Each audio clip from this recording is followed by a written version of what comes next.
B. Biblioteca V. Virtual Books Apologia de Sócrates Platão.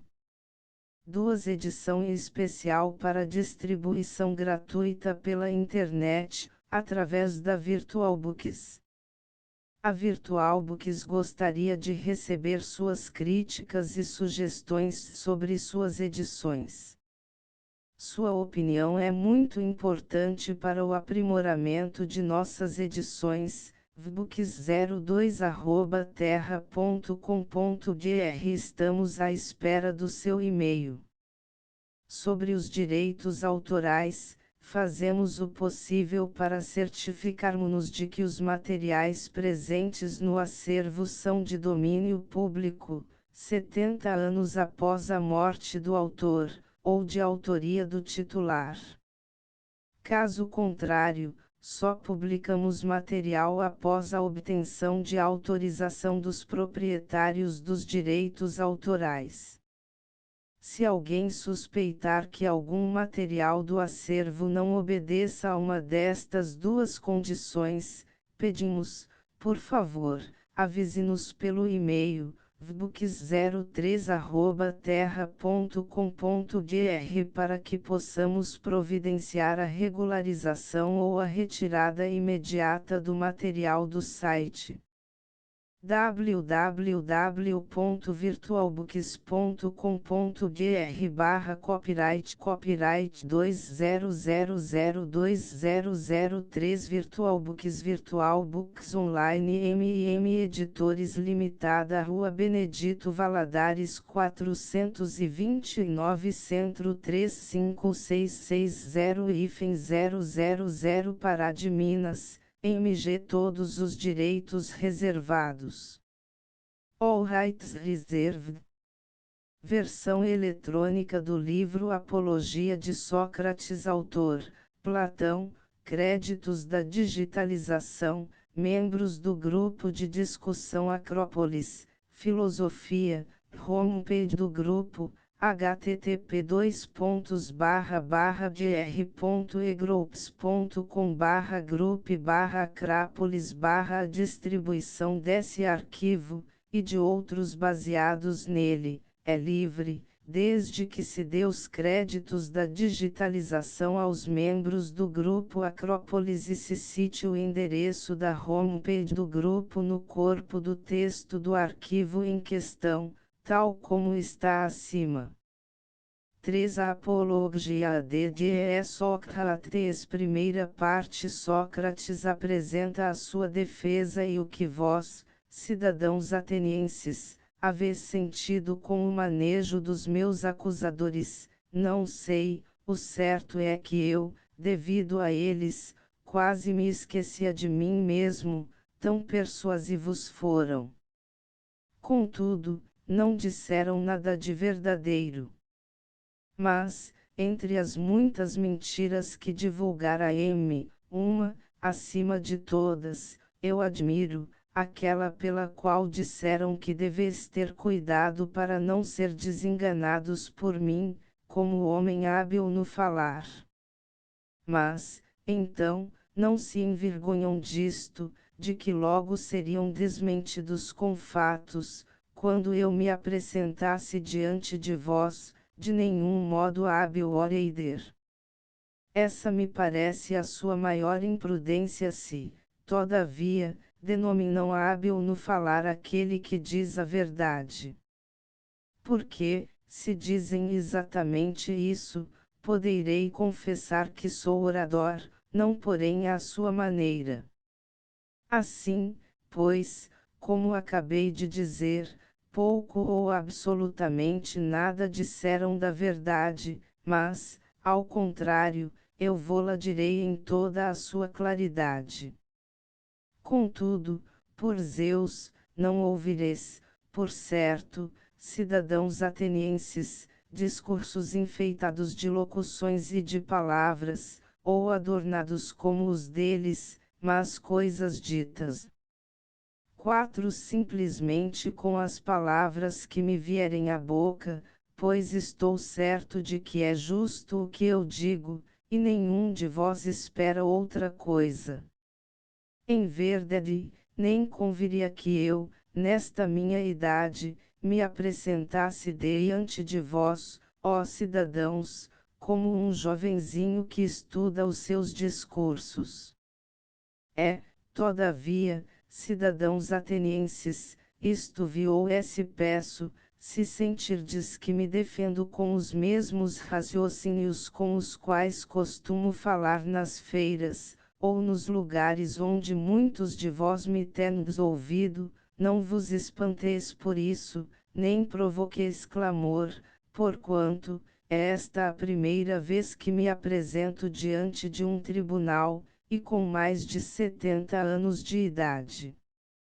Por isso, sou quase estranho ao modo de falar daqui. Se eu fosse realmente um estrangeiro, sem dúvida, me perdoaríeis, se eu falasse na língua e da maneira pelas quais tivesse sido educado, assim também agora vos peço uma coisa que me parece justa, permite-me, em primeiro lugar, o meu modo de falar e poderá ser pior, ou mesmo melhor depois. Considerai o seguinte e só prestai atenção a isto, se o que eu digo é justo ou não. Essa, de fato, é a virtude do juiz, do orador, dizer a verdade. Segunda é justo, pois, cidadãos atenienses, que em primeiro lugar, eu me defenda das primeiras acusações que me foram apresentadas, e dos primeiros acusadores, depois, me defenderei das últimas e dos últimos.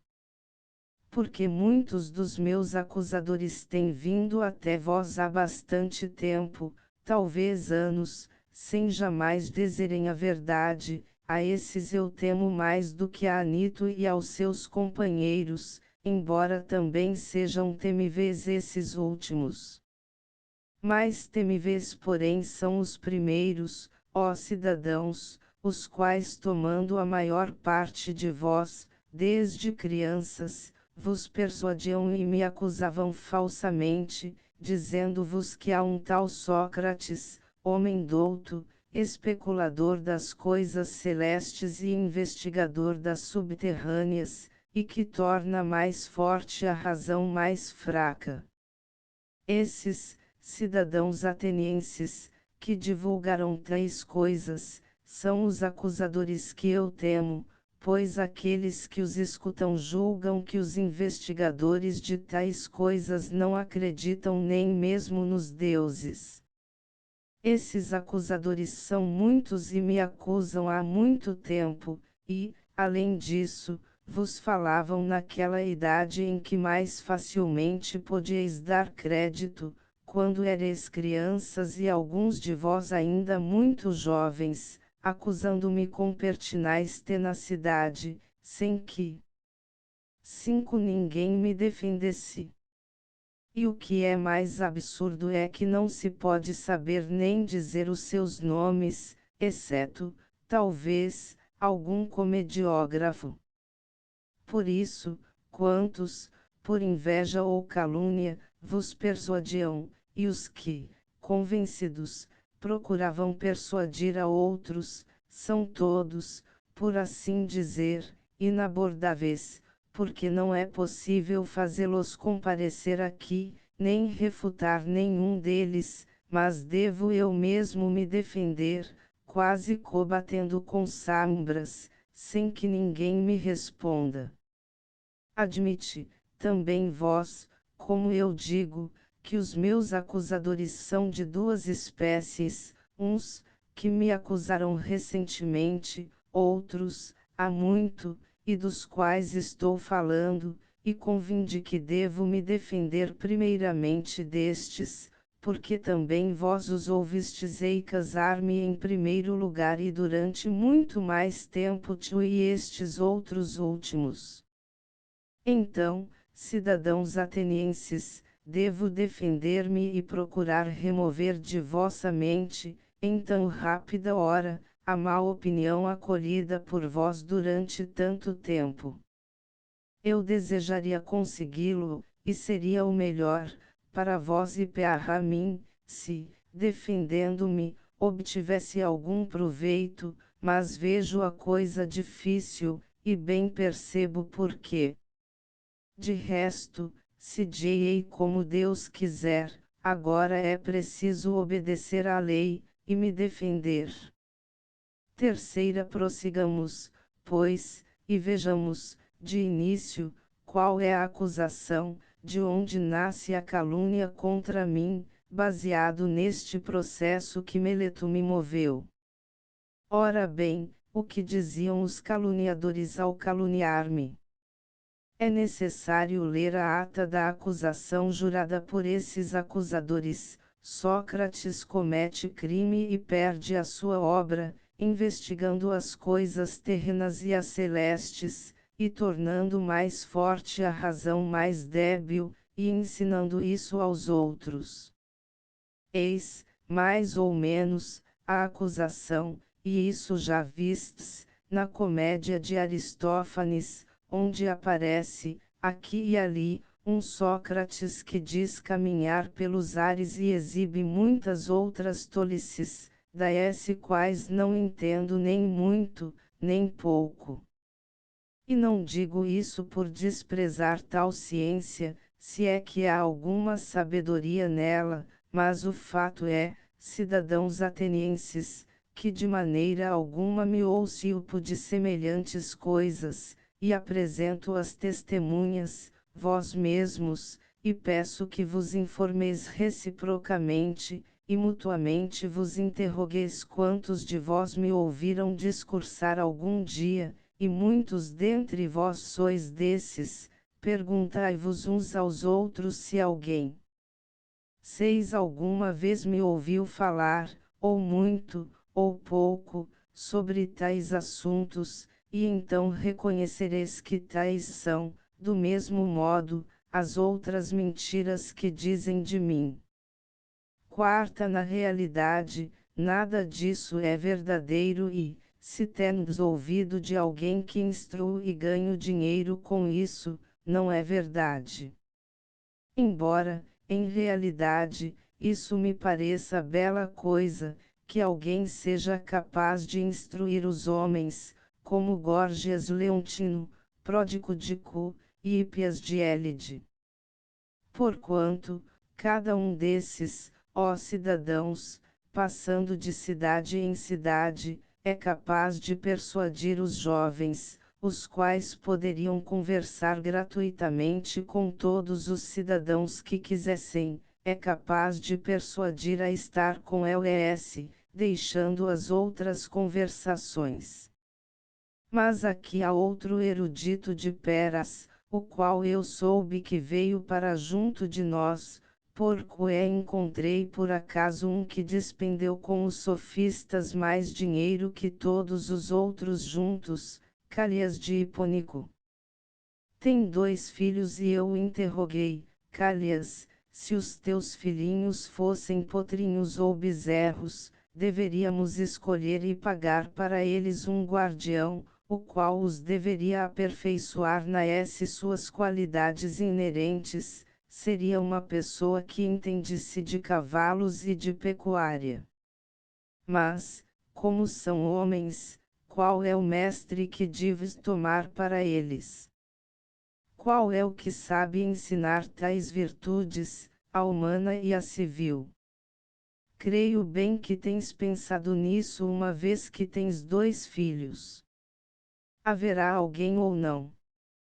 Certamente. E eu perguntei, quem é, de onde é, e por quanto ensina? Éveno, de Peras, por 5 minas. E eu suponho Éveno muito feliz se verdadeiramente possui essa arte e a ensina com tal garbo.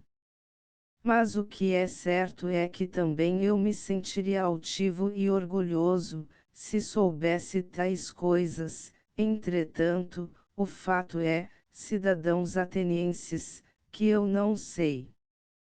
Vê, alguns de vós poderiam talvez se opor a mim, mas Sócrates, o que é que fezes? De onde nasceram tais calúnias? Se não tivesses te ocupado em alguma coisa tão diversa das coisas que os outros fazem, na verdade não terias 7 ganho tal fama, e não teriam nascido estas acusações contra ti. Dais, pois, o que é isso, a fim de que não te julguem a esmo. Quem assim fala, parece-me que fala justamente, e eu procurarei demonstrar-vos que jamais foi essa a causa de tal fama e de tal calúnia. Ouvi-me.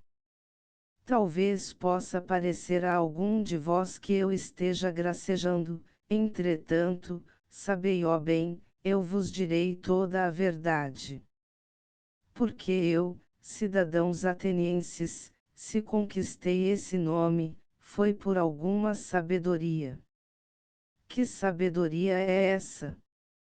Aquela que é, talvez propriamente, a sabedoria humana. É, em realidade, arriscado ser sábio nela, mas aqueles de quem falávamos ainda há pouco seriam sábios de uma sabedoria mais que humana, ou não sei o que dizer, porque certo não a conheço. Não façais rumor, cidadãos atenienses, não fiqueis contra mim, ainda que vos pareça que eu diga qualquer coisa absurda, pois que não é meu o discurso que estou por dizer, mas refiro-me a outro que é digno de vossa confiança.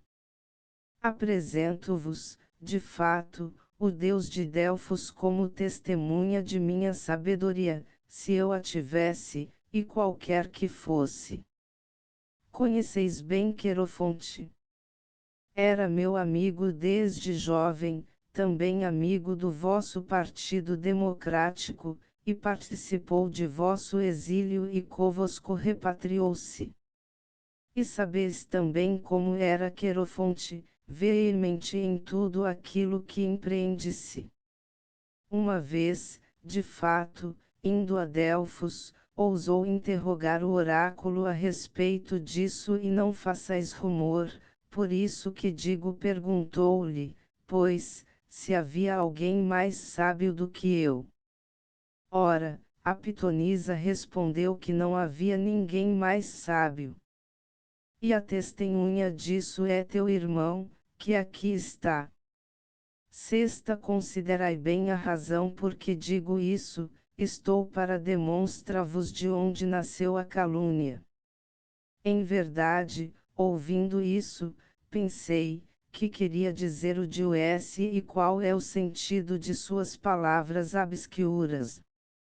Sei bem que não sou sábio, nem muito nem pouco, o que quer dizer, pois, afirmando que sou o mais sábio.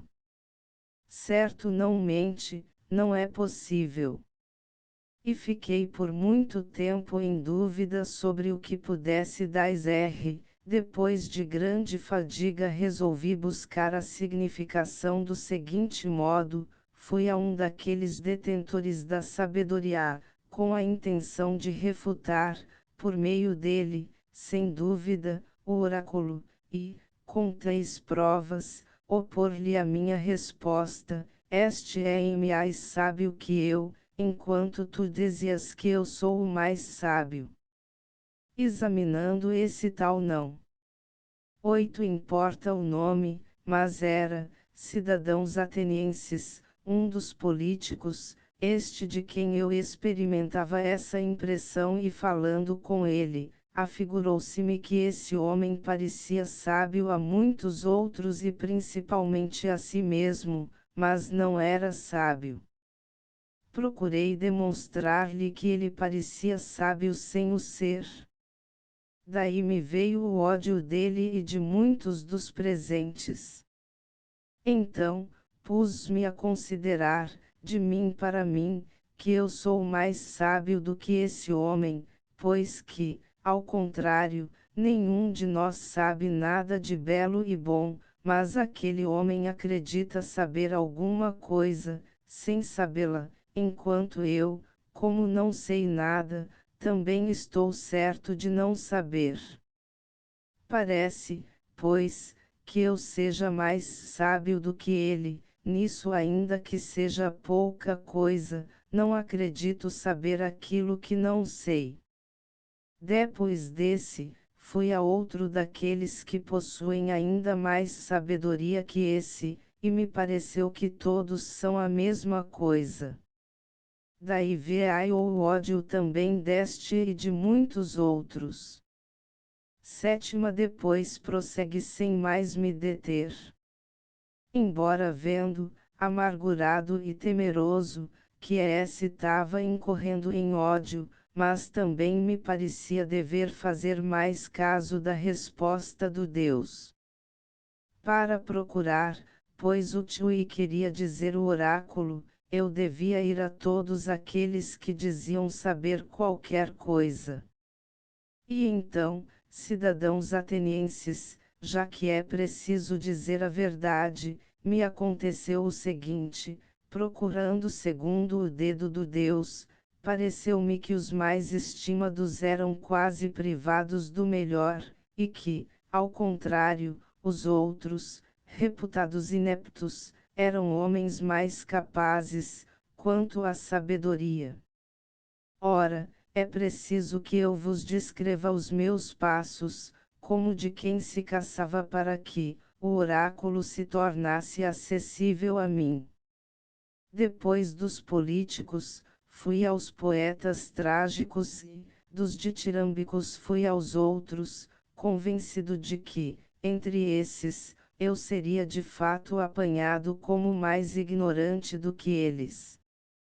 Tomando, pois, os seus poemas, dentre os que me pareciam os mais bem feitos, eu lhes perguntava o que queriam dizer, para aprender também alguma coisa com eles. Agora, ó cidadãos, eu me envergonho de vos dizer a verdade, mas também devo manifestá-la. Pois que estou para afirmar que todos os presentes teriam discorrido sobre tais versos quase melhor do que aqueles que os haviam feito. Em poucas palavras direi ainda, em relação aos trágicos, que não faziam por sabedoria aquilo que faziam, mas por certa 9 natural inclinação e intuição, assim como os adivinhos e os Veits, e em verdade, embora digam muitas e belas coisas, não sabem nada daquilo que dizem. O mesmo me parece acontecer com os outros poetas, e também me recordo de que eles, por causa das suas poesias, acreditavam-se homens sapientíssimos ainda em outras coisas, nas quais não eram. Por essa razão, então andei pensando que nisso eu os superava, pela mesma razão que superava os políticos. Oitava por fim, também fui aos artífices, porque estava persuadido de que, por assim dizer, nada sabiam e, ao contrário, tenho que dizer que os achei instruídos em muitas e belas coisas. Em verdade, nisso me enganei, eles, de fato, sabiam aquilo que eu não sabia e eram muito mais sábios do que eu. Mas, cidadãos atenienses, parece-me que também os artífices tinham o mesmo defeito dos poetas, pelo fator de exercitar bem a própria arte, cada um pretendia ser sapientíssimo também nas outras coisas de maior importância, e esse erro obscurecia o seu saber.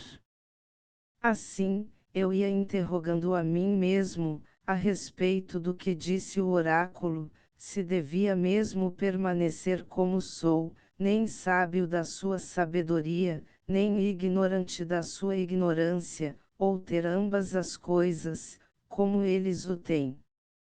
Em verdade, respondo a mim e ao oráculo que me convém ficar como sou. Nona hora, dessa investigação, cidadãos atenienses, me vieram muitas inimizades e tão odiosas e graves que delas se derivaram outras tantas calúnias e me foi atribuída a qualidade de sábio, pois que, a cada instante, os presentes acreditam que eu seja sábio naquilo em que refuto os outros. Do contrário, ó cidadãos, o Deus é que poderia ser sábio de verdade, ao dizer, no oráculo, que a sabedoria humana é de pouco ou nenhum preço, e parece que não tenha querido dizer isso de Sócrates, mas que se tenha servido do meu nome, tomando-me, por exemplo, como se dissesse, Aquiles dentre vós, ó homens, são sapientíssimos os que, como Sócrates, tenham reconhecido que em realidade não tem nenhum mérito quanto à sabedoria. 10 Por isso, ainda agora procuro e investigo segundo a vontade do Deus, se algum dos cidadãos e dos forasteiros me parece sábio, e quando não, indo em auxílio do Deus, demonstro-lhe que não é sábio. Ocupado em tal investigação, não tenho tido tempo de fazer nada apreciável, nem nos negócios públicos, nem nos privados, mas encontro-me em extrema pobreza, por causa do serviço do Deus. Além disso, os jovens ociosos, os filhos dos ricos, seguindo-me espontaneamente, gostam de ouvir-me examinar os homens, e muitas vezes me imitam, por sua própria conta, e empreendem examinar os outros, e então, encontram grande quantidade daqueles que acreditam saber alguma coisa, mas, pouco ou nada sabem. Daí, que aos que são examinados por eles encolerizam-se comigo assim como com eles, e dizem que há um tal Sócrates, perfidíssimo, que corrompe os jovens. E quando alguém lhes pergunta o que é que ele faz e ensina, não tem nada a dizer, pois ignoram, e para não parecerem embaraçados, dizem aquela eicazação comum, a qual é movida a todos os filósofos, que ensina as coisas celestes e terrenas, a não acreditar nos deuses, e a tornar mais forte a razão mais débil. Sim, porque não querem, a meu ver, dizer a verdade, isto é, que descobriram a presunção de seu saber, quando não sabem nada. Assim, penso, sendo eles ambiciosos e resolutos e em grande número, e falando de mim concordemente e persuasivamente, vos encherão os ouvidos caluniando-me de há muito tempo e com persistência. Entre esses, arremessaram-se contra mim Milito, Anito e Licon, Meleto pelos poetas, Anito pelos artífices, Licon pelos oradores. De modo que, como eu dizia no princípio, ficaria maravilhado se conseguisse, em tão breve tempo, tirar do vosso ânimo a força dessa calúnia, tornada tão grande. Eis a verdade, cidadãos atenienses, e eu falo sem esconder nem dissimular nada de grande ou de pequeno. Saibam, quantos o queira-me, que por isso sou odiado, é que digo a verdade, e que tal é a calúnia contra mim e tais são as causas. E tanto agora como mais tarde ou em qualquer tempo, podereis considerar estas coisas, são como digo. X é suficiente, pois, esta minha defesa diante de vós, contra a acusação movida a mim pelos primeiros acusadores. Agora procurarei defender-me de Milito, homem de bem e amante da pátria, como dizem, e um dos últimos acusadores. 11 Voltemos, portanto, ao ato de acusação, jurado por ele, como por outros acusadores.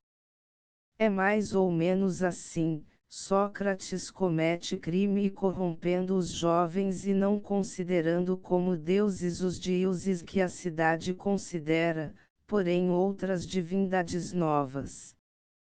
Esta é a acusação. Examinemo-la agora, em todos os seus vários pontos. Diz, primeiro, que cometo crime, corrompendo jovens.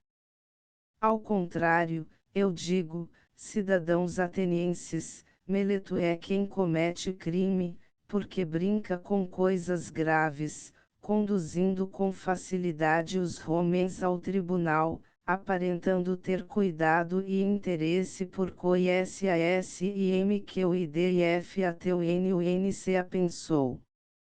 Procurarei mostrar-vos que é assim como digo.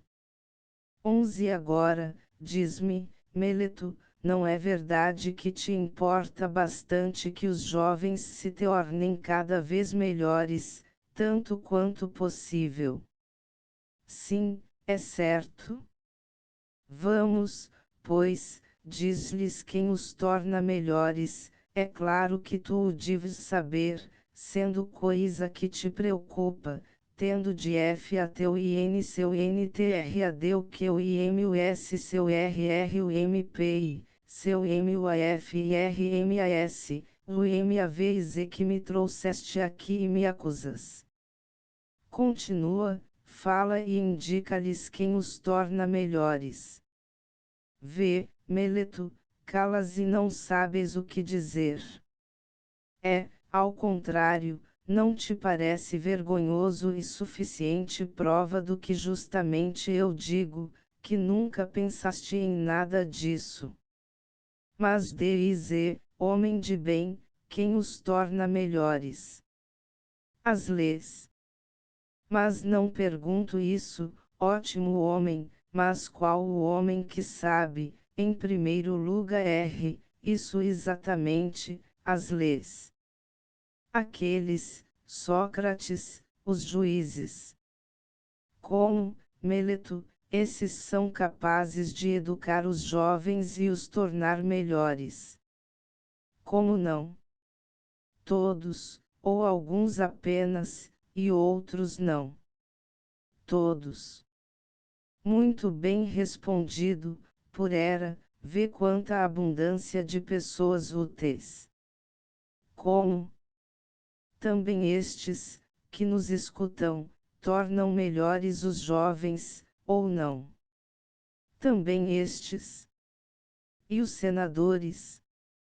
Também os senadores. 12 É assim, Meleto. Não corrompem os jovens os cidadãos da Assembleia, ou também todos esses os tornam melhores? Também esses. Assim, pois, todos os homens, como parece, tornam melhores os jovens, exceto eu. Só eu corrompo os jovens. Não é isso? Isso exatamente afirmo de modo conciso. Oh! Que grande desgraça descobriste em mim! E responde-me, será assim também para os cavalos? Que aqueles que os tornam melhores são todos os homens e que só um os corrompe? Ou será o contrário, que um só é capaz de os tornar melhores, e bem poucos aqueles que entendem de cavalos, e os mais, quando querem manejá-los e usá-los, os estragam? Não é assim, Meleto, para os cavalos como para todos os animais. Sim, certamente, ainda que tu e Anito o neguem ou afirmem. Pois seria uma grande fortuna para os jovens que um só os corrompesse e os outros lhe fossem todos úteis. Mas, em realidade, Meliteo, mostraste o suficiente que jamais te preocupaste com os jovens, e claramente revelaste o teu desmazelo, e que nenhum pensamento te passou pela mente, disto que me acusas. 12 E, agora, diz-me, por Zeus, Meleto, o que é melhor, viver entre virtuosos cidadãos ou entre malvados? Responde, meu caro, não te pergunto uma coisa difícil. Não fazem os malvados alguma maldade aos que são seus vizinhos, e alguns benefícios os bons. Certamente. E haverá quem prefira receber malefícios a ser auxiliado por aqueles que estão com ele. Responde, porque também a lei manda responder. Aos que gostam de ser prejudicados. Não, por certo. Vamos, pois, tu me acusas como pessoa que corrompe os jovens e os torna pobres, voluntariamente, ou involuntariamente. Para mim, voluntariamente. Como, Meleto? Tu, na tua idade, és mais sábio do que eu, tão velho, sabendo que os maus fazem sempre mal aos mais próximos e que os bons fazem bem. Eu, pois, cheguei a tal grau de ignorância que não sei nem isso, que se tornasse maus alguns daqueles que esta vem comigo, correria o risco de 13 receber dano, se é que faço um tão grande mal, como dais-as. Não creio em ti, Meleto, quanto a isso, e ninguém tampouco acredita, penso eu. Mas, ou não os corrompo, ou, se os corrompo, é involuntariamente, e em ambos os casos mentiste.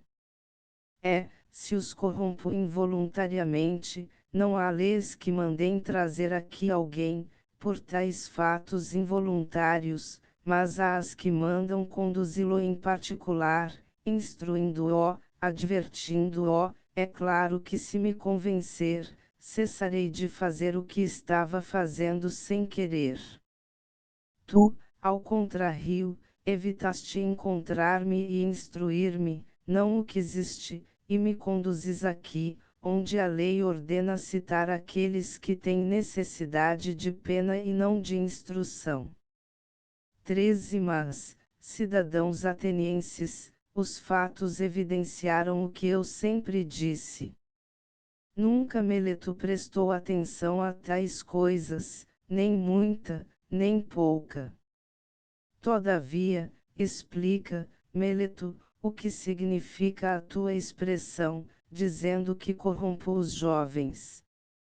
É claro, segundo a acusação escrita por ti mesmo, que ensino a não respeitar os deuses que a cidade respeita, porém, outras divindades novas.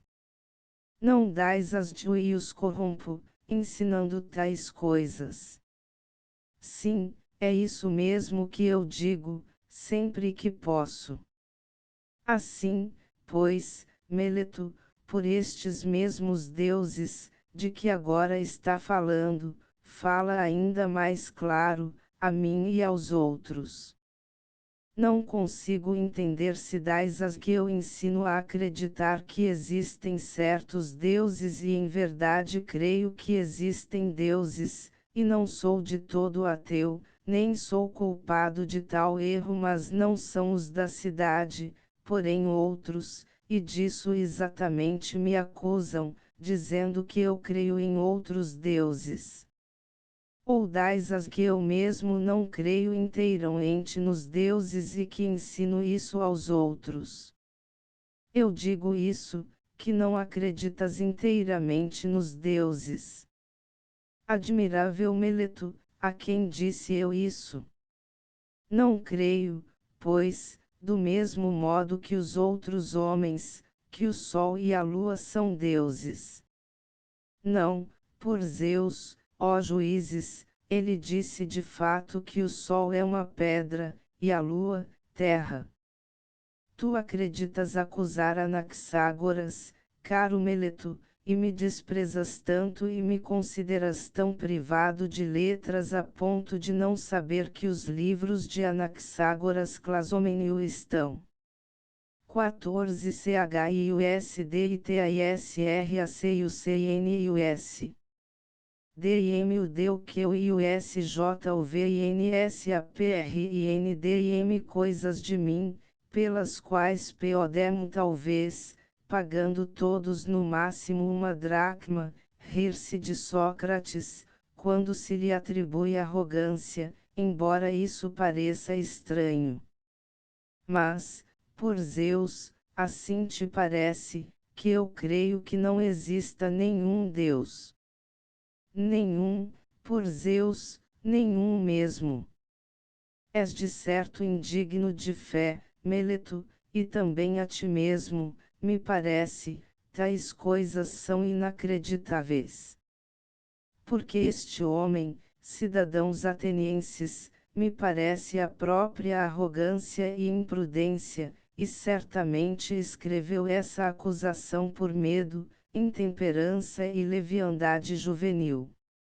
De fato ele, para mim, se assemelha a alguém que proponha um enigma e diga, interrogando-se a si mesmo, perceberá Sócrates, o sábio, que eu estou zombando dele e me contradigo, ou conseguirei enganá-lo e aos outros que me ouvem.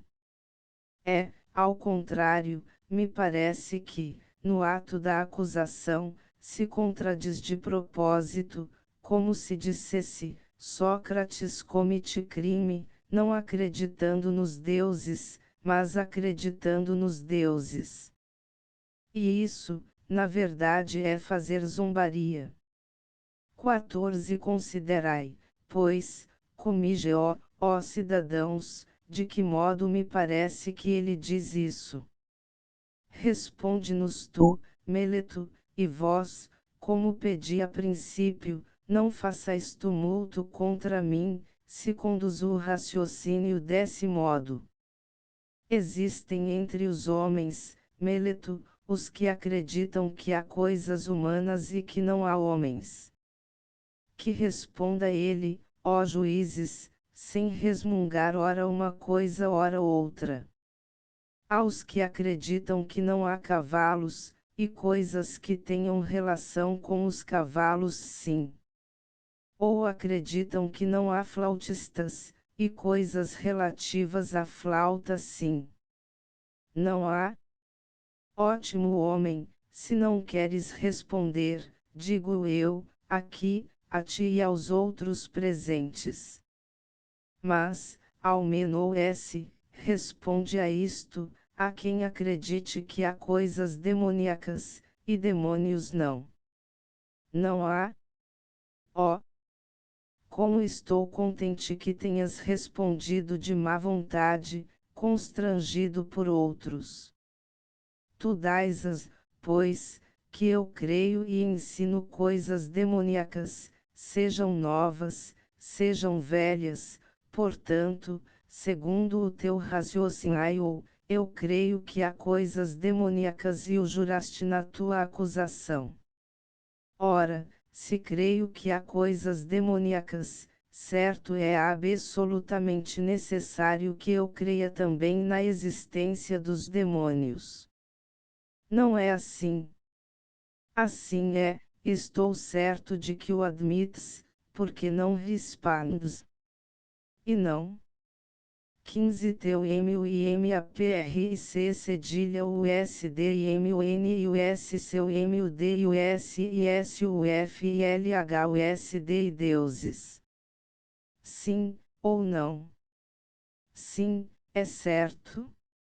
Se, pois, creio na existência dos demônios, como dais-as, se os demônios são uma espécie de deuses, isso seria propor que não acredito nos deuses, depois, que, ao contrário, creio nos deuses, porque ao menos creio na existência dos demônios.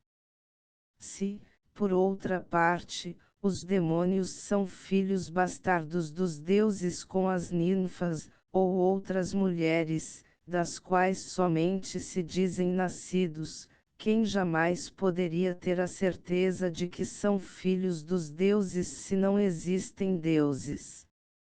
Seria de fato do mesmo modo absurdo que alguém acreditasse nas mulas, filhas de cavalos e das jumentas, e acreditassem não existirem cavalos e asnos. Mas, Meleto, tua acusação foi feita para me pôr à prova, ou também por não saberes a verdadeira culpa que me pudesse se atribuir, porque, pois, te arriscas a persuadir um homem, mesmo de mente restrita, de que pode a mesma pessoa acredita na existência das coisas demoníacas e divinas e, por outro lado, essa mesma pessoa não admitir demônios, nem deuses, nem heróis. Isso não é possível. 15 Em realidade, cidadãos atenienses, para demonstrar que não sou réu, segundo a acusação de Meleto, não me parece ser necessária longa defesa, mas isto basta. Aquilo, pois, que eu dizia no princípio, que há muito ódio acumulado contra mim, bem sabes que é verdade. E isso é o que me vai perder, se eu me perder. E não Meleto, ou Anito, mas, a calúnia e a insídia do povo, pela mesma razão se perderam muitos outros homens virtuosos, e outros ainda, creio, serão perdidos, não há perigo que a série se feche comigo. Mas talvez pudesse alguém dizer, não te envergonhas, Sócrates, de te aplicares a tais ocupações, pelas quais agora estás arriscado a morrer.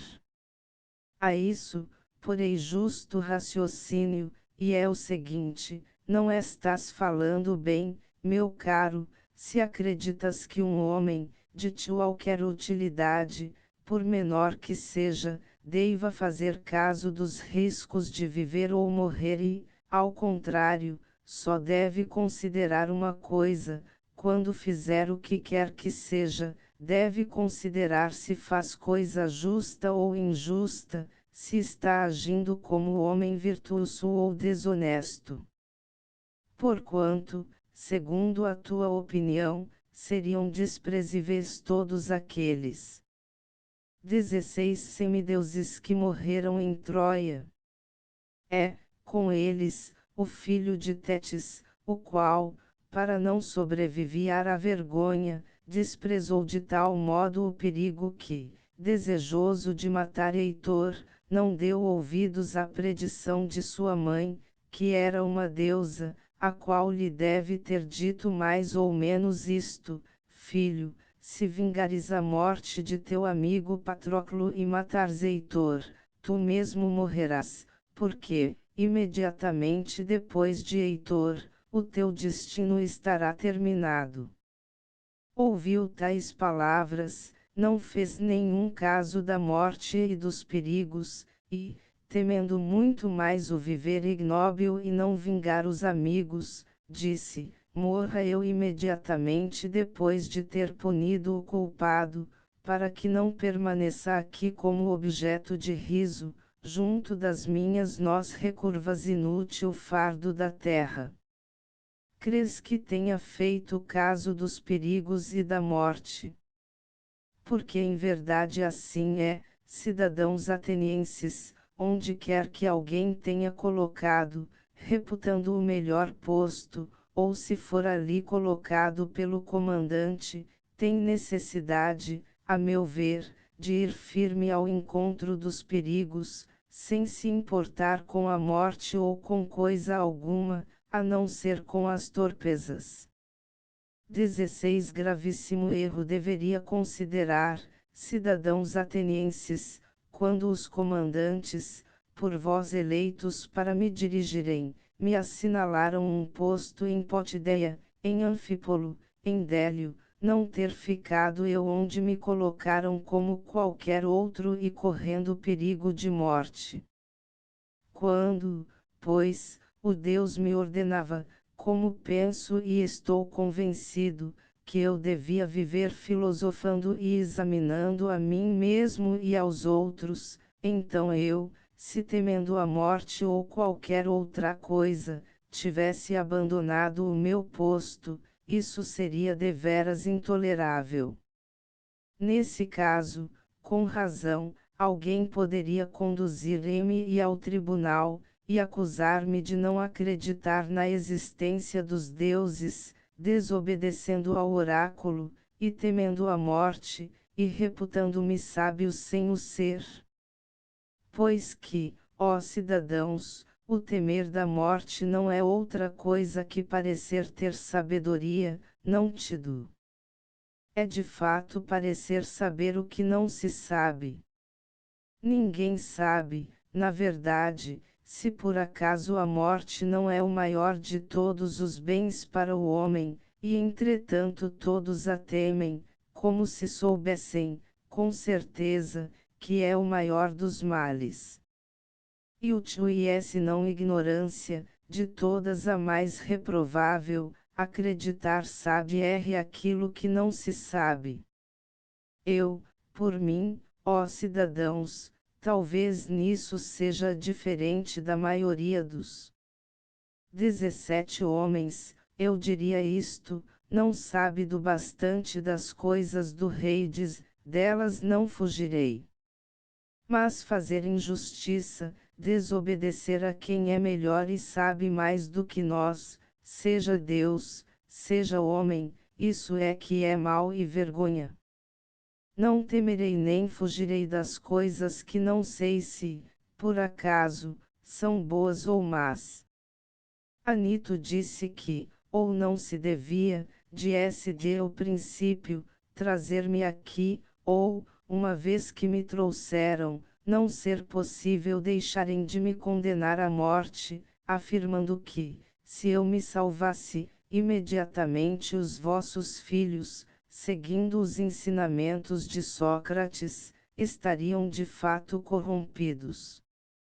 Mas, se me absolvesseis, não cedendo a Anito, se me dissesseis, Sócrates, agora não damos crédito a Anito, mas te absolveremos, contanto que não te ocupes mais dessas tais pesquisas e de filosofar, porque, se fores apanhado ainda a fazer isso, morrerás. Se, pois, me absolvesseis sob tal condição, eu vos diria, cidadãos atenienses, eu vos respeito e vos amo, mas obedecerei aos deuses em vez de obedecer a vós, e enquanto eu respirar e estiver na posse de minhas faculdades, não deixarei de filosofar e de vos exortar ou de instruir cada um, quem quer que seja que vier à minha presença, dizendo-lhe, como é meu costume, ótimo homem, tu que és cidadão de Atenas,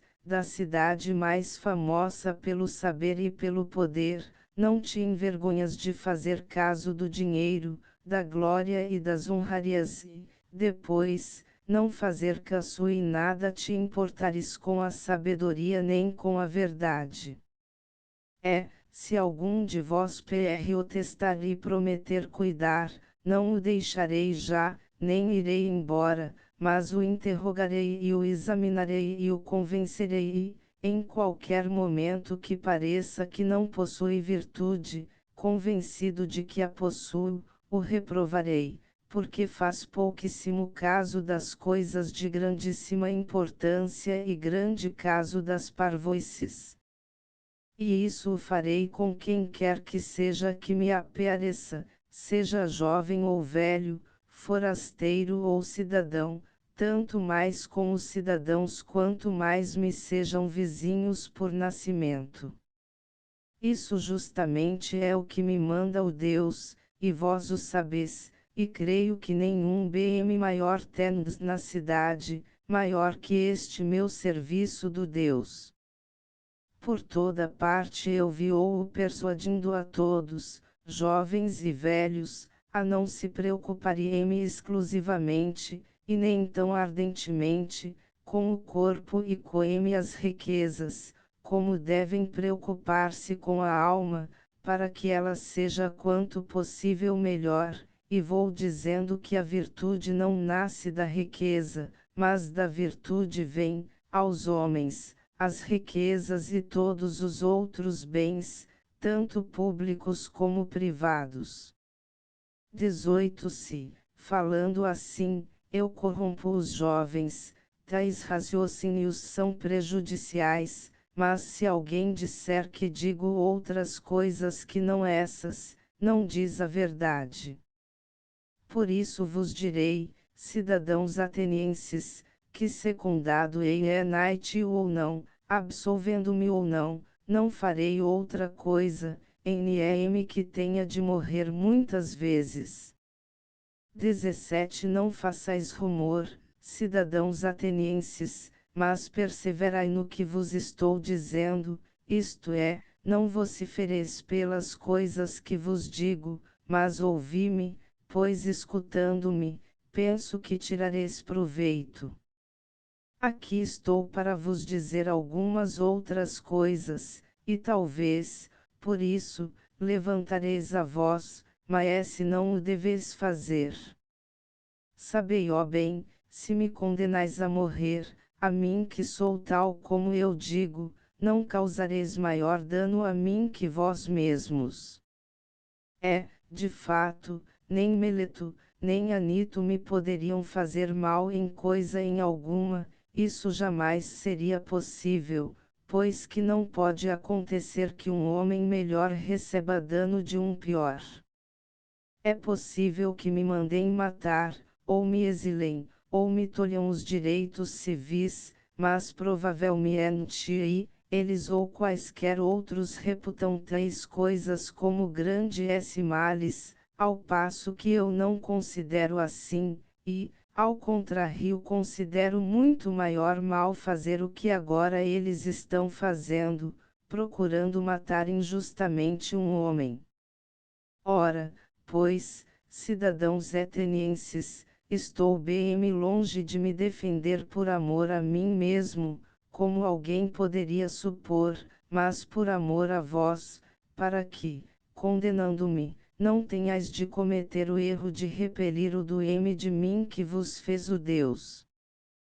Pois que, se me mandares matar, não encontrareis facilmente outro igual, que, pode parecer ridículo dizê-lo, tenha sido adaptado pelo Deus à cidade, do mesmo modo como a um cavalo grande e de pura raça, mas um pouco lerdo pela sua gordura, é aplicada a necessária esporada para sacudi-lo. Assim justamente me parece e o Deus me aplicou à cidade, de maneira que, despertando cada um de vós e persuadindo-vos e desaprovando-vos, não deixo de vos esporar os flancos, por toda a parte, durante todo o dia. E outro parecido, não tereis tão facilmente, cidadãos. Mas, se me ouvisseis me pouparíeis. É possível que vós irritados como aqueles que são despertados quando no melhor do dono, repelindo-me para condescender com Anito, levianamente me condeneis à morte, para dormirdes o resto da vida, se. 19 Entretanto, o Deus, pensando em vós, não vos mandar algum outro. Que eu seja um homem cuja qualidade é a de ser um dom feito pelo Deus à cidade, podeis deduzir do seguinte: não é, na verdade, do homem, eu tinha descuidado das minhas coisas, resignando-me por tantos anos a me descuidar dos negócios domésticos para acudir sempre aos vossos, aproximando-me sempre de cada um de vós em particular como um pai ou irmão mais velho, persuadindo-vos a vos preocupardes com a virtude. Se, em verdade, disto eu obtivesse qualquer coisa e recebesse compensação de tais advertências, teria uma razão. Mas agora vós mesmos vedes que os acusadores, tendo acusado a mim, com tanta imprudência, de tantas outras coisas, não foram capazes de apresentar uma testemunha de que eu tenha contratado ou pedido alguma recompensa. Pois bem, apresento um testemunho suficiente do que digo, a minha pobreza. 18 Mas, poderia talvez parecer estranho que eu, andando daqui para lá, me cansasse dando em particular esses conselhos, e depois, em público, não ousasse, subindo diante do vosso povo aconselhar a Ciaidei. A causa disso é a que em várias circunstâncias, eu vos disse muitas vezes, a mim me acontece qualquer coisa de divino e demoníaco, isso justamente Meleto escreveu também no ato da acusação, zombando de mim. E tal fato começou comigo em criança. Ouço uma voz, e toda vez que isso acontece ela me desvia do que estou a pique de fazer, mas nunca me leva à ação. Ora, é isso que me impede de me ocupar dos negócios do Estado. E até me parece que muito a propósito me impede, porquanto, sabei ó bem, cidadãos atenienses, se eu, há muito tempo, tivesse empreendido ocupar-me com os negócios do Estado há muito tempo já estaria morto, e não teria sido útil em nada, nem a vós, nem a mim mesmo. E não vos encolerizeis comigo, porque digo a verdade, não há nenhum homem que se salve, se quer opor-se, com franqueza, a vós ou a qualquer outro povo, e impedir que muito ato contrário à justiça e às leis se pratique na cidade. E não há outro caminho, quem combate verdadeiramente pelo que é justo, se quer ser salvo por algum tempo, deve viver a vida privada, nunca meter-se nos negócios públicos. 20 Disso vos poderei dar grandes provas, não palavras, mas o que prezei, fatos. Ouvi, pois, de minha boca, o que me aconteceu, para que não saibais que não há ninguém a quem eu tenha feito concessões com desprezo da justiça e por medo da morte, e que, ao mesmo tempo, por essa recusa de toda concessão deverei morrer. Dir-vos-ei talvez coisas comuns e pedantescas, mas verdadeiras. De fato, cidadãos atenienses, não tenho mais nenhum cargo público na cidade, mas fui senador, e, a nossa anticoida coube por sorte a Britânia, quando quisestes que aqueles 10 estrategistas, que não haviam recolhidos os mortos e os náufragos da batalha naval, fossem julgados coletivamente, contra a lei, no que todos vós conviestes.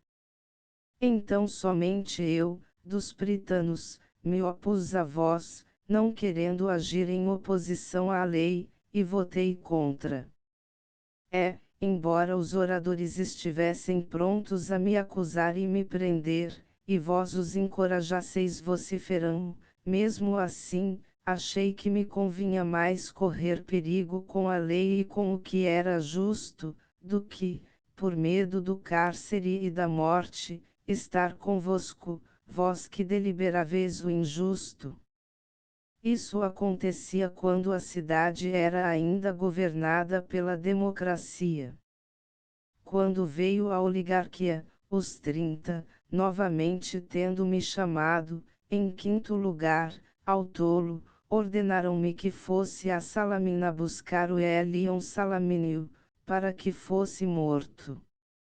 Muitos fatos desse gênero tinham sido ordenados a muitos outros, com o fim de cobrir de infâmia quanto pudessem.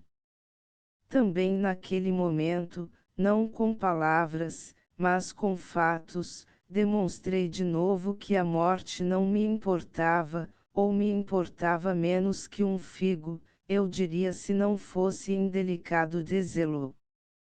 Mas não fazer nada de injusto e de ímpio, isso sim, me importa acima de tudo. Pois aquele governo, embora tão violento, não me intimidou, para que fizesse alguma injustiça, mas quando saímos de Tolo, os outros 4 foram a Salaminas e trouxeram leão, e eu, ao contrário, afastei-me deles e fui para casa. Naquela ocasião, eu teria sido morto, se o governo não fosse derrubado pouco depois. E disso temos testemunhas em grande número. 19 horas, julgais que eu teria vivido tantos anos, se me tivesse aplicado aos negócios públicos, e procedendo como homem de bem, tivesse defendido as coisas justas, e, como deve ser, tivesse dado a isso maior importância. Muito longe disso. 21 cidadãos atenienses, na verdade, também nenhum outro se teria salvo. Eu, porém, durante toda a minha vida, se fiz alguma coisa, em público ou em particular, vos apareço sempre o mesmo, não tendo jamais concedido coisa alguma contra a justiça nem aos outros nem a algum daqueles que meus caluniadores chamam de meus discípulos. Mas nunca fui mestre de ninguém, se, pois, alguém se mostrou desejoso da minha presença quando eu falava, e acudiam à minha procura jovens e velhos, nunca me recusei a ninguém. Nunca, ao menos, fale de dinheiro, mas igualmente me presto a me interrogar os ricos e os pobres, quando alguém, respondendo, quer ouvir o que digo. E se algum deles se torna melhor, ou não se torna, não posso ser responsável, pois que não prometi, nem di, nesse sentido, nenhum ensinamento. Se alguém afirmar que aprendeu ou ouviu de mim, em particular, qualquer coisa de diverso do que disse a todos os outros, sabei bem que não diz a verdade. Entretanto, como pode acontecer que alguns se comprazam em passar muito tempo comigo? Já ouvistes, cidadãos atenienses, eu já vos disse toda a verdade, é porque tomam gosto em ouvir e examinar aqueles que acreditam ser sábios e não o são, não é de fato coisa desagradável. Como disse, foi o Deus que me ordenou a fazê-lo, com oráculos, com sonhos, e com outros meios, pelos quais algumas vezes a divina vontade ordena a um homem que faça o que quer que seja. Tudo isso, cidadãos eitonienses, é verdade e fácil de provar. Com efeito, suponhamos que, entre os jovens, há alguns que estou corrompendo e outros que já corrompi, seria aparentemente inevitável que alguns destes, quando tiveram mais idade, compreendessem que eu lhes tinha alguma vez aconselhado uma ação má e hoje deveriam estar aqui para me acusar e vingar-se de mim. Suponhamos ainda, que eles não teriam querido vir pessoalmente, mesmo assim, alguns de seus parentes, pais, irmãos ou pessoas de família, se algum dia receberam danos de minha parte, agora deveriam recordar e tirar vingança.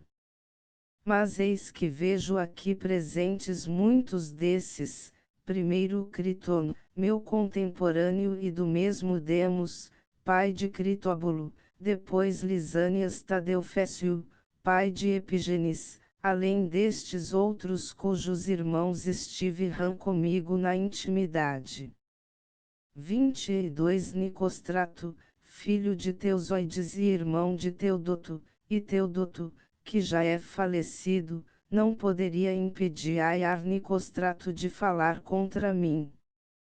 E há ainda, Paralo de Demócodo, irmão de Teageto, do qual é irmão Platão, e a Jantadoro, de que é irmão Apolodoro. E muitos outros eu poderia citar, alguns dos quais especialmente deveriam ter sido apresentados por Meleto como testemunhas, no seu discurso.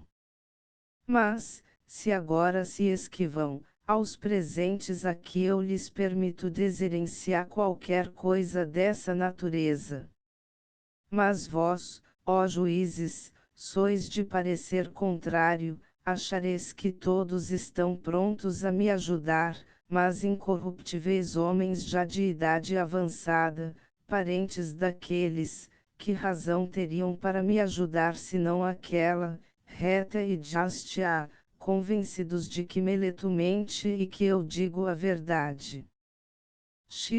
E assim seja, ó cidadãos, é mais ou menos isso que eu poderei dizer em minha defesa ou qualquer coisa semelhante. Provavelmente, porém, algum de vós poderá ficar encolerizado, recordando-se de si mesmo. Se sustentou uma contenda embora em menor proporções do que essa minha, pediu e suplicou aos juízes, com muitas lágrimas, trazendo aqui os filhos, e muitos outros parentes e amigos, a fim de mover a piedade ao seu favor. Eu não farei certamente nada disso, embora vá ao encontro, como se pode acreditar, do extremo perigo. É possível que qualquer um, considerando isso, pudesse irritar-se contra mim, e, encolerizado por isso mesmo, desse o voto com ira.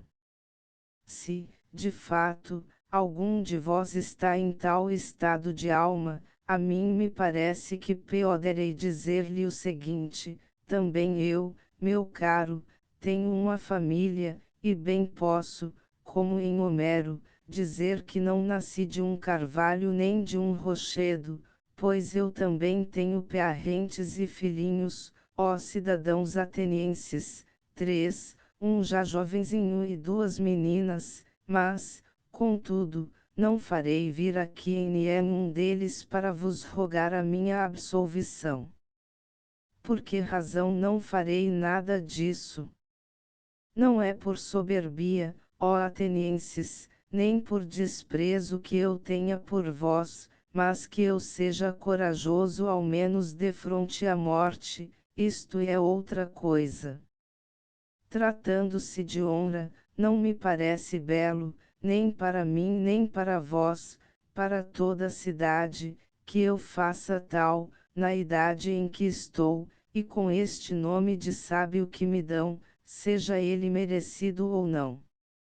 O fato é que me foi criada a fama de ser este Sócrates em quem há alguma coisa pela qual se torna superior a 23 maioria dos homens. Ora, se aqueles que entre nós, têm a reputação de ser superiores aos demais, pela sabedoria, pela coragem, ou por qualquer outro mérito procedessem de tal modo, seria bem feito.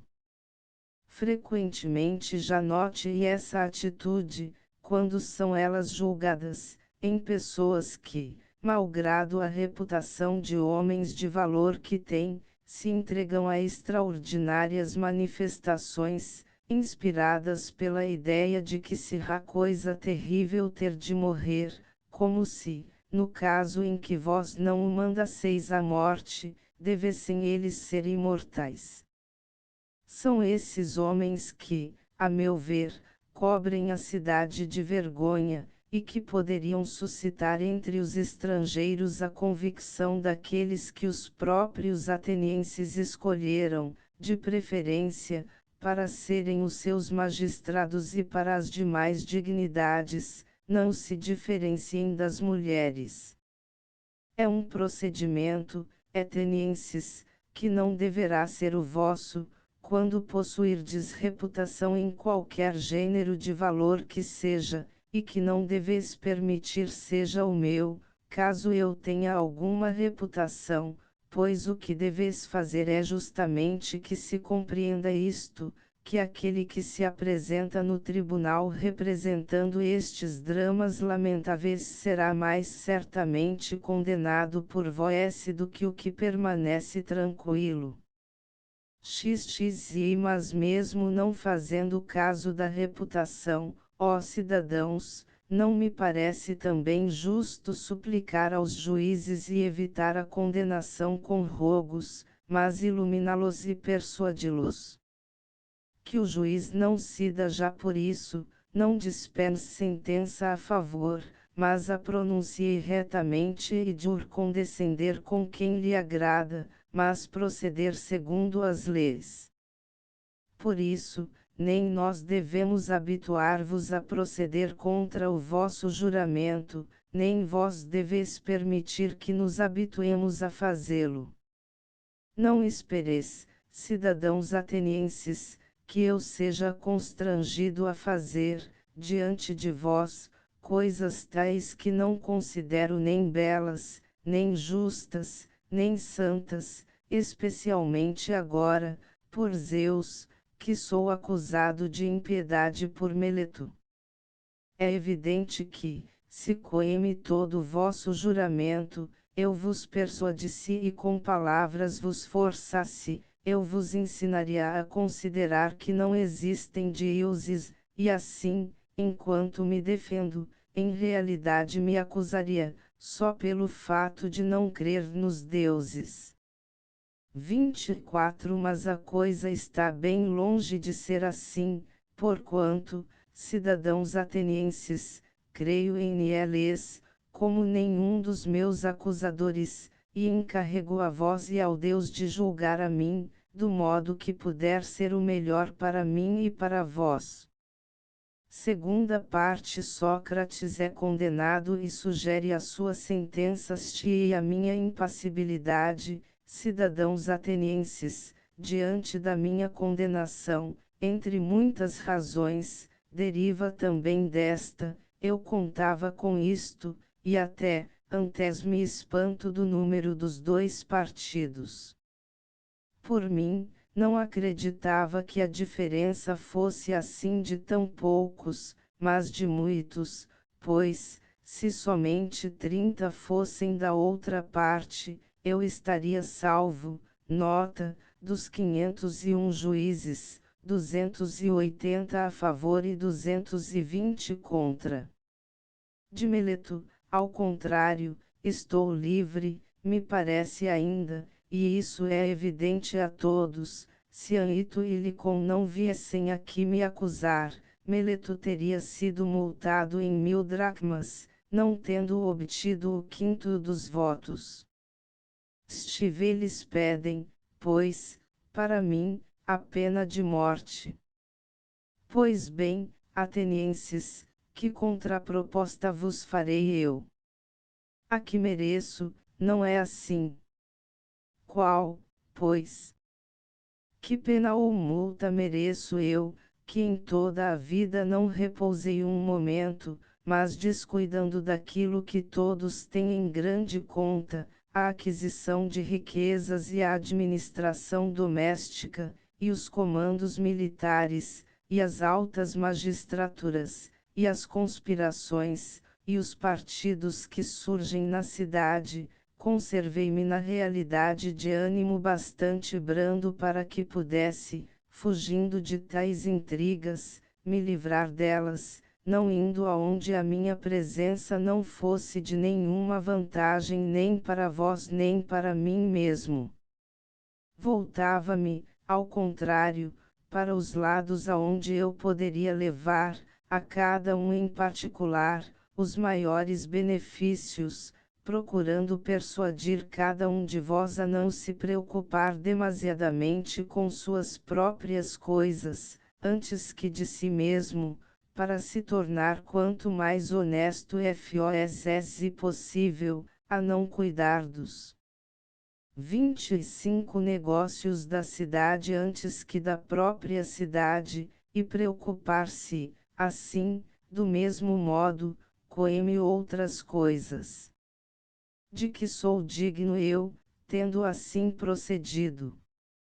De um bem, cidadãos atenienses, se devo fazer uma proposta conforme o mérito, e um bem tal que me possa convir. Que convém a um pobre benemérito que tem necessidade de estar em paz, para vos exortar ao caminho reto.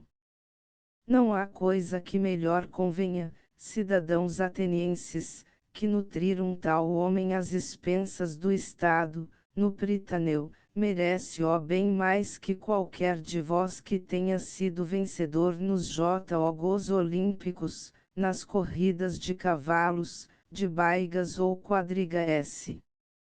Esse homem, porém, homem rico, não tem necessidade de que se cuide da sua subsistência, mas eu sim, tenho necessidade. Portanto, se devo fazer uma proposta segundo a justiça, eis o que indico para mim, ser, às expensas do Estado, sustentado no Pritaneu. XXV ao contrário, talvez vi ou se pareça que eu, ainda falando disso, o faça com arrogância, pouco mais ou menos como quando falava da consideração e dos rogos, mas não é assim, cidadãos atenienses, antes é deste modo, estou persuadido de que não ofendo ninguém por minha vontade, mas não vos posso persuadir também disto, porque o tempo em que estamos raciocinando juntos é brevíssimo, e eu creio que, se as vossas leis, como as de outros povos, não decidissem um juízo capital em um dia, mas em muitos, vos persuadiria, ora, não é fácil, em tão pouco tempo, destruir tão grandes calúnias. Estando, pois, convencido de não ter feito injustiça a ninguém, estou bem longe de fazê-la, a mim mesmo e dizer, em meu dano, que mereço uma L, e me assinalar um de tal sorte.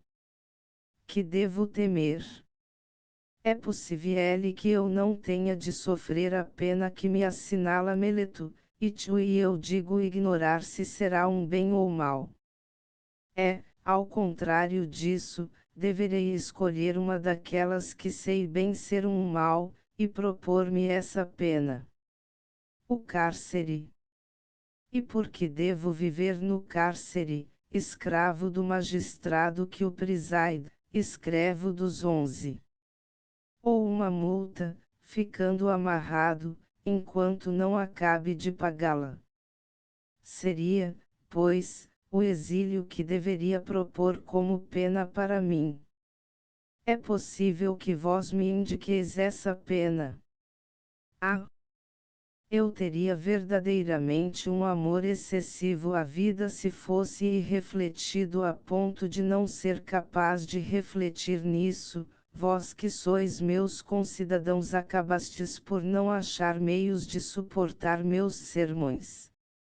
26 Estes se tornaram para vós um fardo bastante pesado e detestável para que hoje procurei livrar-vos, serão os meus sermões mais fáceis de suportar para os outros.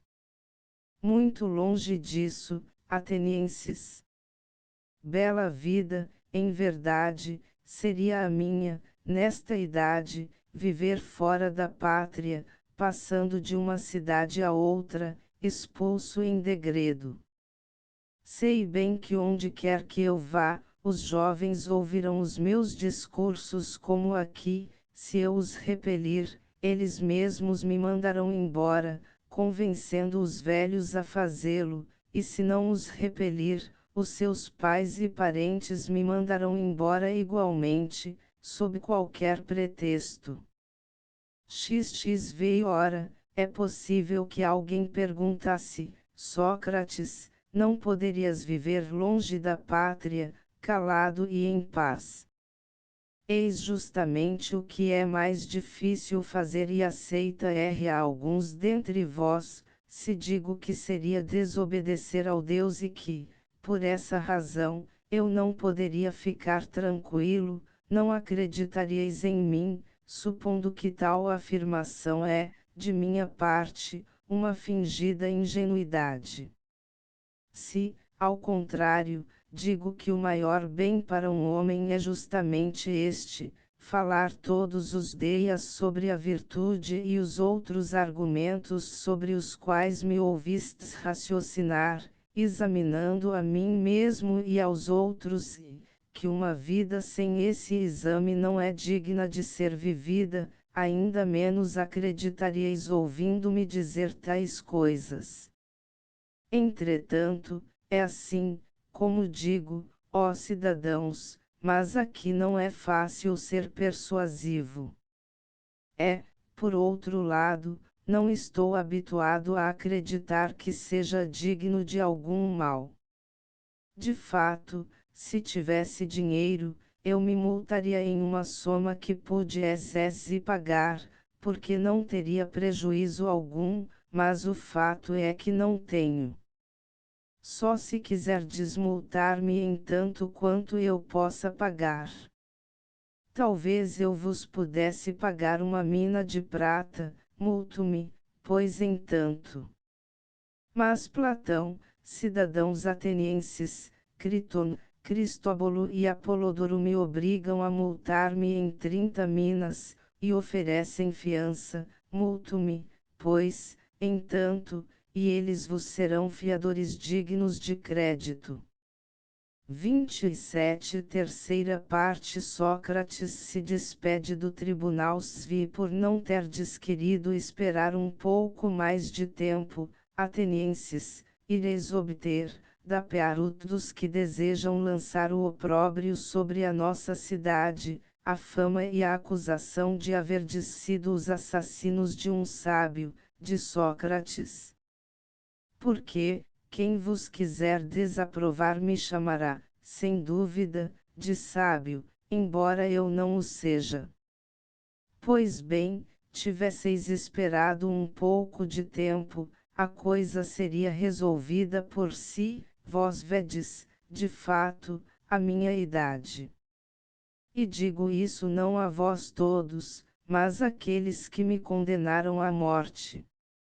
Digo, além disto, mais o seguinte a esses mesmos: é possível que tenhais acreditado, ó cidadãos, que eu tenha sido condenado por pobreza de raciocínios, com os quais eu poderia vos persuadir, se eu tivesse acreditado que era preciso dizer e fazer tudo para evitar a condenação.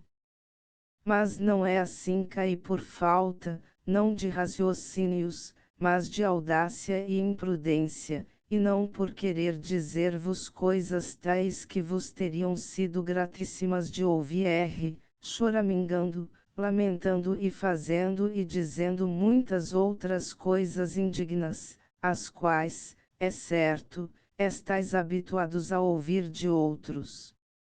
Mas, nem mesmo agora, na hora deste grande perigo, eu faria nada de inconveniente, nem mesmo agora me arrependo de me ter defendido como o faz antes prefiro mesmo morrer, tendo me defendido deste modo, a viver daquele outro. Nem nos tribunais, nem no campo, nem a mim, nem a ninguém convém tentar todos os meios para fugir da morte. Até mesmo nas batalhas, de fato, é bastante evidente que se pode evitar morrer, jogando fora as armas e suplicando aos que perseguem, e muitos outros meios há, nos perigos individuais, para evitar a morte quando se ousa dizer e fazer alguma coisa. Mas, ó cidadãos, talvez o difícil não seja fugir da morte. Bem mais difícil é fugir da maldade, que corre mais veloz que a morte. E agora eu, preguiçoso como sou, e velho, fui apanhado pela mais lenta, enquanto os meus acusadores, válidos e lépidos, foram apanhados pela mais veloz, a maldade. Assim, eu me vejo condenado à morte por vós, condenados de verdade, que sois criminosos de improbidade e de injustiça. Eu estou dentro da minha pena, vós dentro da vossa. 28 E, talvez, essas coisas devessem acontecer mesmo assim. e creio que cada qual foi tratado adequadamente. 18 Agora, pois, quero vaticinar-vos o que se seguirá, ó vós que me condenastes, porque já estou no ponto em que os homens podem vaticinar, quando estão para morrer, digo-vos, de fato, ó cidadãos que me condenarão, que logo depois da minha morte virá uma vingança muito mais severa, por Zeus, do que aquela pela qual me tendes sacrificado. Fizestes isto acreditando subtrair-vos ao aborrecimento de terdes de dar conta da vossa vida, mas eu vos asseguro que tudo sairá ao contrário. Em maior número serão os vossos censores, que eu até agora contive, e vós reparastes. E tanto mais vos atacarão quanto mais jovens forem, e disso tereis maiores aborrecimentos. Se acreditais, matando os homens, entreter alguns dos vossos críticos, não pensais bem, esse modo de vos livrardes, não é de certo eficaz nem belo, mas belíssimo e facílimo é não contrariar os outros, mas aplicar-se a se tornar, quanto se puder, melhor. Faço, pois, este vaticínio a vós que me condenastes. Chego ao fim. 19 Quanto àqueles cujos votos me absolverão, eu teria prazer de conversar com eles a respeito deste caso que acaba de ocorrer enquanto os magistrados estão ocupados, enquanto não chega o momento de ter de ir ao lugar onde terei de morrer.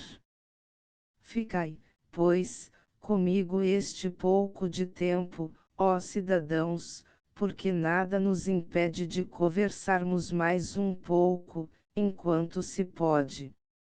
É que a vós, como meus amigos, quero mostrar que não desejo falar do meu caso presente. A mim, de fato, ó juízes, uma vez que, chamando-vos juízes, vos dou o nome que vos convém, aconteceu qualquer coisa de maravilhoso. Aquela minha voz habitual do demônio, daimon igual gênio, em todos os tempos passados me era sempre frequente e se opunha ainda mais nos pequeninos casos, cada vez que fosse para fazer alguma coisa que não estivesse muito bem. Ora, aconteceram-me estas coisas, que vós mesmos estais 29 vendo e que, de certo, alguns julgariam e considerariam o extremo dos males, pois bem, o sinal do Deus não se me opôs, nem esta manhã, ao sair de casa, nem quando vim aqui, ao tribunal, nem durante todo o discurso. Em todo este processo, não se opôs uma só vez, nem a um ato, nem a palavra alguma. Qual suponho que seja a causa? Eu vô-la direi, em verdade este meu caso pode ser um BM, e estamos longe de julgar retamente quando pensamos que a morte é um mal. E disso tenho uma grande prova, que, por muito menos, normalmente, o meu gênio se me teria oposto, se não fosse para fazer alguma coisa de bem. Passemos a considerar a questão em si mesma, de como há grande esperança de que isso seja um bem. Porque morrer é uma ou outra destas duas coisas, ou o morto não tem absolutamente nenhuma existência, nenhuma consciência do que quer que seja, ou, como se diz, a morte é precisamente uma mudança de existência e, para a alma, uma migração deste lugar para um outro. Se, de fato, não há sensação alguma, mas é como um sono, a morte seria um maravilhoso presente. Creio que, se alguém escolhesse a noite na qual tivesse dormido sem ter nenhum sonho, e comparasse essa noite às outras noites e dias de sua vida e tivesse de dizer quantos dias e noites na sua vida havia vivido melhor, e mais docemente do que naquela noite, creio que não somente qualquer indivíduo mas até um grande rei acharia fácil escolher a esse respeito, lamentando todos os outros dias e noites. Assim, se a morte é isso, eu minha considero um presente, porquanto, desse modo, todo o tempo se resume a uma única noite. Se, ao contrário, a morte é como uma passagem deste para outro lugar, e, se é verdade o que se diz que lá se encontram todos os mortos, qual o bem que poderia existir, ó juízes, maior do que este? Porque, se chegarmos ao Hades, libertando-nos destes que se vangloriam serem juízes, havemos de encontrar os verdadeiros juízes, os quais nos diria que fazem justiça acolá, Manos e Radamante, Eaco e Triptolemo, e tantos outros deuses e semideuses que foram justos na vida. Seria então essa viagem uma viagem de se fazer pouco caso? Que preço não seríeis capazes de pagar, para conversar com Orfeu, Museu, Hesíodo e Homero? Quero morrer muitas vezes, se isso é verdade, pois para mim especialmente a conversação acolá seria maravilhosa quando eu encontrasse Palamedes e Ajax Telamônio, e qualquer um dos antigos, mortos por injusto julgamento. E não?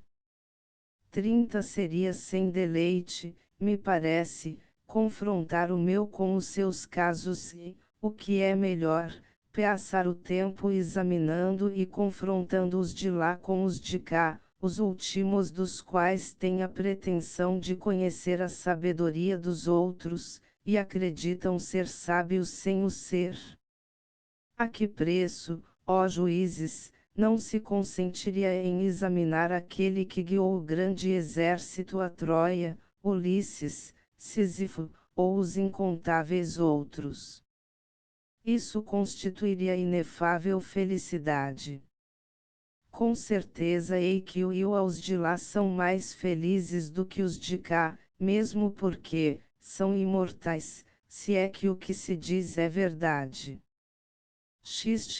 Mas também vós, ó juízes, deveis ter boa esperança em relação à morte, e considerar esta única verdade, que não é possível haver algum mal para um homem de bem, nem durante a vida, nem depois da morte, e que os deuses não se interessam do que a ele concerne, e que, por isso mesmo, o que hoje aconteceu, no que a mim concerne, não é devido ao acaso, mas é a prova de que para mim era melhor morrer agora e ser libertado das coisas deste mundo.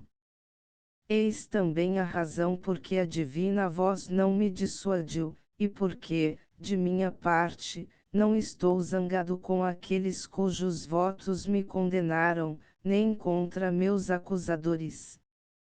Não foi com esse pensamento, entretanto, que eles votaram contra mim, que me acusarão, pois acreditavam causar-me um mal. Por isto é justo que sejam censurados. Mas tudo o que lhes peço é o seguinte: quando os meus filhinhos ficarem adultos, atormentai-os como eu os vos atormentei. Quando vos parecer que eles cuidam mais de riquezas e de honrarias do que da verdade. Se acreditarem ser qualquer coisa não sendo nada, reprovai-os, como eu a vós, não vos preocupeis com aquilo que não lhes é devido. Se fizerdes isso, terei de vós o que é justo, eu e os meus filhos. É hora de irmos, eu para a morte, vós para as vossas vidas, quem terá a melhor sorte? Só os deuses sabem. Asterisco, asterisco, asterisco, asterisco, asterisco, asterisco, asterisco, asterisco, asterisco, asterisco, asterisco, asterisco, asterisco, asterisco, asterisco, asterisco. 31 Autor e obra Platão, 428/7 hífen 348/7 a.C. Nasceu em Atenas, por volta de 428/7, e era membro de uma aristocrática e ilustre família. Descendia dos antigos reis de Atenas, de Solon, e era também sobrinho de Critias, 460/403, e Carmides, dois dos 30 tiranos que governaram Atenas em -404. Lutou na Guerra do Peloponeso entre 409 e 404, e a admiração por Sócrates, que conheceu em algum momento desse período, foi decisiva em sua vida. O seu verdadeiro nome era Aristócles, mas devido à sua compleição física recebeu a alcunha de Platão, significa literalmente ombros largos. Frequentou com assiduidade os ginásios, obtendo prêmios por 2 vezes nos Jogos Estímicos. Começou por seguir as lições de Crátilo, discípulo de Heráclito, e as de Hermógenes, discípulo de Parmênides. Em princípio, por tradição familiar deveria seguir a vida política.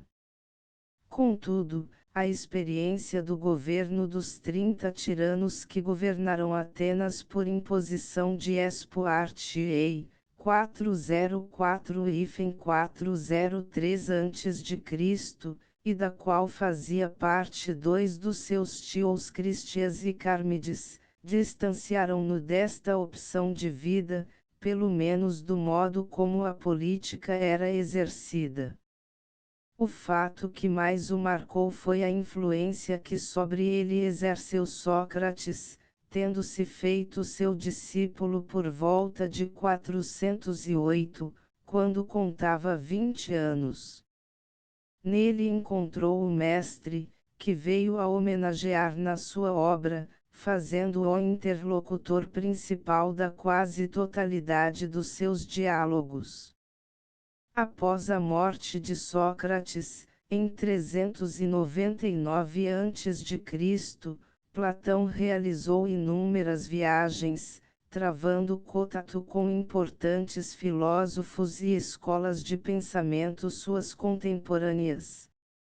Em Megara, travou contato com Euclides e sua escola, no Egito, Sicília e Magna Grécia, aprofundou seus conhecimentos através do 32 Contato com a sabedoria egípcia e os ensinamentos eleáticos e pitagóricos, este último especialmente através do encontro com Arquitas de Tarento.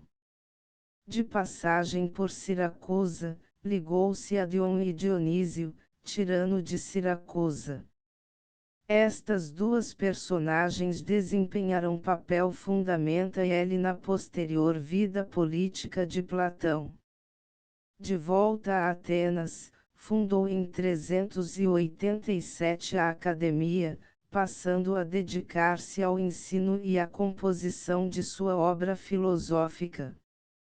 Em 365 e em 361 esteve novamente em Siracusa, a pedido do amigo Dion, numa tentativa inútil de transformar o jovem Dionísios II, 367/342, filho e sucessor de Dionísios I, no rei filósofo que idealizara.